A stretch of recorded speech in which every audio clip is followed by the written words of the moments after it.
Semasa gelombang pandemik, mereka yang berpendapatan rendah mendapat akses terhad kepada telefon bimbit, tablet dan laptop yang kerap dikongsi oleh lebih daripada 2 individu, terutama keluarga-keluarga yang mempunyai ramai anak dari pelbagai peringkat umur. Justru, Universiti Brunei Darussalam UBD dan Emergen Sendirian Berhad menandatangani Memorandum Persefahaman MOU bagi merapatkan jurang digital di negara ini. Melalui penandatanganan tersebut, kedua-dua pihak akan bekerjasama dalam penyelidikan untuk memahami keperluan digital isi rumah dan individu berpendapatan rendah. Kajian juga akan menentukan kadar kemampuan seperti peralatan yang termasuk pelan insuran yang berpatutan.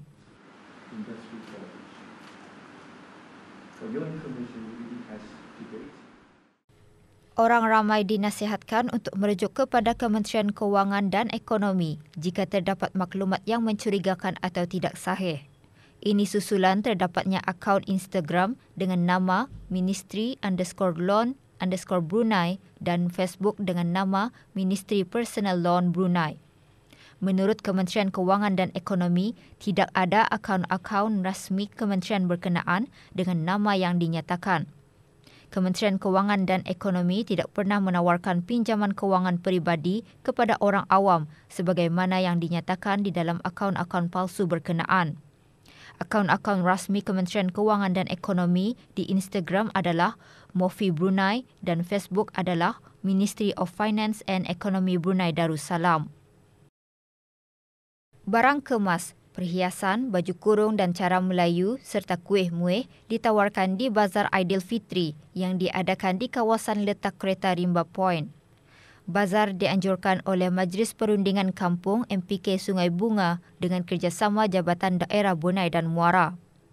Melalui bazar ini, ia memberi peluang kepada para pengusaha MPK dan kampung yang bergabung dengan MPK Sungai Bunga dan peniaga-peniaga tempatan serta peniaga-peniaga asing yang aktif berniaga dalam negara meraih pendapatan sepanjang bulan ini dan menjelang Hari Raya. Di samping itu, bazar juga memberi ruang kepada mereka untuk mengetengahkan dan mempromosikan produk 1K1P. Bazar dibukakan bagi kunjungan orang ramai bermula pukul 10 pagi hingga 9.30 malam.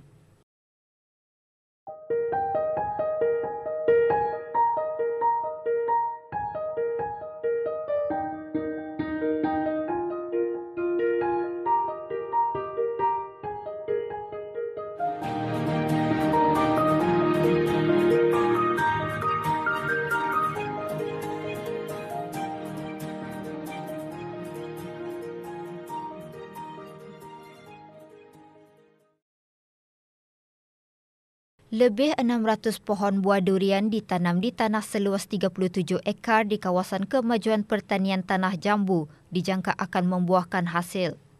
Buah-buah durian tersebut yang terdiri daripada musang king dan duri hitam 101 diusahakan oleh Best Farm Sendirian Berhad bermula pada tahun 2018. Selain buah durian, syarikat ini juga menanam 150 pohon limau kasturi, 50 pohon buah pisang pelbagai jenis dan 5,000 pohon nenas. Dengan sokongan dan bantuan daripada Kementerian Sumber-Sumber Utama dan Pelancongan melalui Jabatan Pertanian dan Agri Makanan, pemilik bersama dan pengusaha ladang ini berpendapat bahawa langkah mengusahakan ladang boleh memajukan negara dengan buah-buahan ketika ini mempunyai pasaran-pasaran tertentu terutama di kawasan Asia termasuk di China. Tapi berhendakkan usaha yang lebih untuk mendapatkan bibit-bibit jangka secara komersial. Terutama kalinya dalam sekiranya kita ni kan menanam sampai beratus, sampai beribu. Kita terpaksa mengambil dan mengorder dan menempah anak-anaknya 2-3 bulan sebelum mengambil dan untuk berschedule untuk menanam. Cara menanamnya adalah dah penting juga pasal kadang-kadang adaptasi sesuatu tanaman atau dari kawasan lain pada kawasan kita ni di Brunei ni. Jadi boleh dikatakan satu cabaran lah, bukannya satu halangan bagi pengusaha-pengusaha yang benar-benar kan mahukan apa ini. Sebagai bukannya satu alasan kalau tidak dapat dibuat. tapi satu usaha yang patut diusahakan. Menurut Awang Haji Muhammad Yusof, melalui usaha Jabatan Pertanian dan Agri Makanan juga, perkembangan dari segi pengeluaran pertanian dan pengusaha-pengusaha yang berpindah dari bidang lain, di samping fleksibiliti dari jabatan berkenaan untuk memajukan bidang pertanian, dapat dilihat pada aktiviti-aktiviti yang ada ketika ini. Saya mengucapkan terima kasih juga kepada Jabatan Pertanian dan Agri Makanan kerana usaha mereka untuk memantau tiap-tiap bulan, memberi hikmat nasihat secara profesional, dan juga usaha-usaha begini adalah satu dorongan bagi kami untuk terus mengusahakannya dengan teguh dan usaha sama.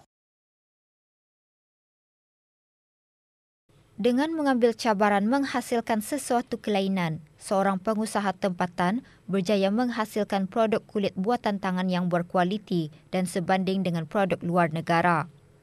100% buatan tangan, produk kulit ini dihasilkan oleh Awang Muhammad Hirzi bin Haji Abdul Hamid dengan mempelajari teknik-teknik pembuatan dari pelbagai platform bagi menghasilkan produk kulit buatan tangan yang unik. At first, I just wanted to do something different, something to offer differently, to the local market.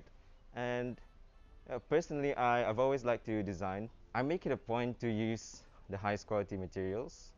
And, when somebody thinks of leather, you can automatically think of Italy.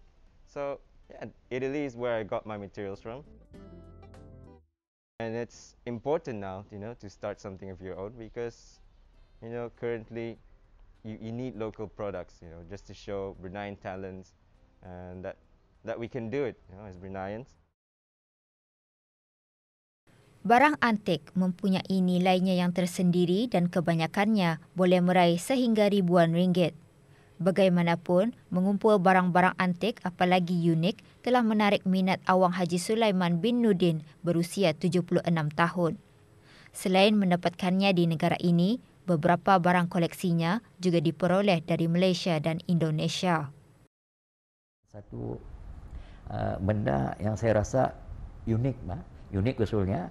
Jadi saya dapatkan dari rakan kawan saya orang Iban yang tinggal di Merudi. Nah, ada juga orang menawarkannya tapi saya tidak mau menjual dulu karena saya menganggap karena ini sukar dia dapat, payah dicari. Banyak koleksi wanita sebenarnya saya sendiri pun tidak tahu lah, tapi dianggarkan melebihi daripada barangkali beratus barang. Kemudian yang selalunya orang Bali yang cari orang kebanyakan untuk peralatan kahwin, kemudian gulin tangan, macam itu dia orang suka. Kemudian kalau ada lagi macam gansa, ada juga setengahnya orang suka meriam.